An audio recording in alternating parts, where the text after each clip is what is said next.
Excellent! When buying a new TV, the most important specs are its resolution, its size, and its price. For this video, I'm going to assume that the resolution that you want is 4K, and after that, you should get the TV that has the largest screen size possible while staying within your budget, of course, whether that's $500 or $3,000.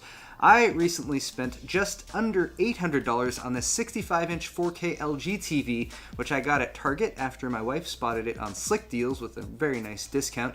Who, by the way, I would not like to thank for sponsoring this video, because this video is not sponsored by anyone. So LG and Target and Slick Deals can suck it. Not my wife, though. Actually.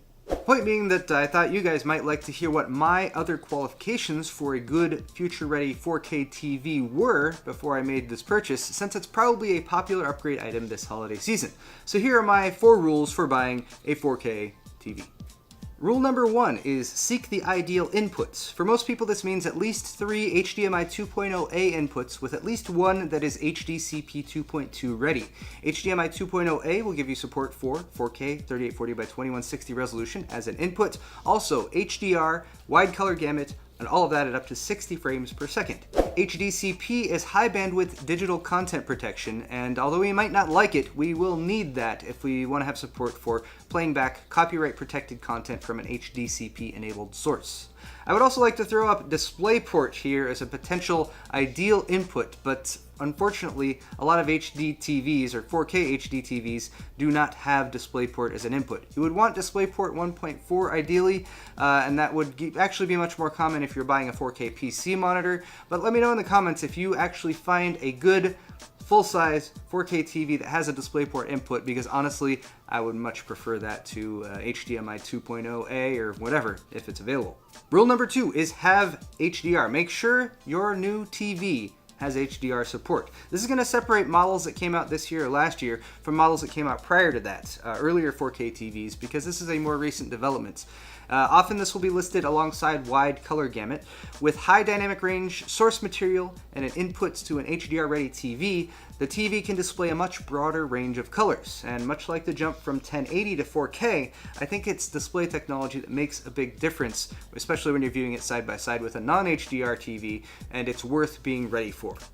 Rule number 3 is know your panel technology. That's what the screen is made of and what lights it up. The screen makes the colors, the light lights those colors up. I'm going to keep this simple, not dive into too many technical details. I'll just tell you what's good and what's not as good. The best technology right now for your panel is OLED. That's just the best available. OLED stands for Organic Light Emitting Diode. It doesn't require a backlight. It's just the panel, which is the pixels that create the color, and then they also light up, so you don't need a backlight for it. So they can be thinner, they use less power. They can also be expensive though, although they are much cheaper than they were last year or especially a few years ago. The second best technology for your panel is LCD in the front and LED in the back. So the LCD creates the colors, and then an LED backlight behind it that shines through and lights it up. Now, LED backlight technology does have a few variations, so we'll start with that. From relatively worst to best, we'll start with LED edge-lit displays.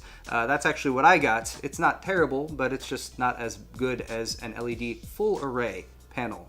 So edge-lit is the relatively worst. Step up to full array, and that puts LEDs across the entire panel versus just on the sides or the edges.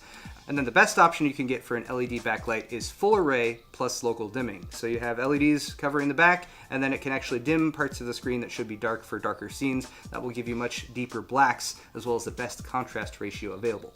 Now that's the backlight, but what about the panel itself? That's the LCD in front. There are 4 main LCD types that you'll probably see out there: TN, VA, and then IPS or PLS, which are both kind of in the same category.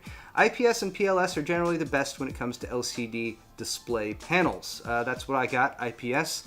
It generally gives the best color depth. VA is also an okay standard too, that's vertical alignments.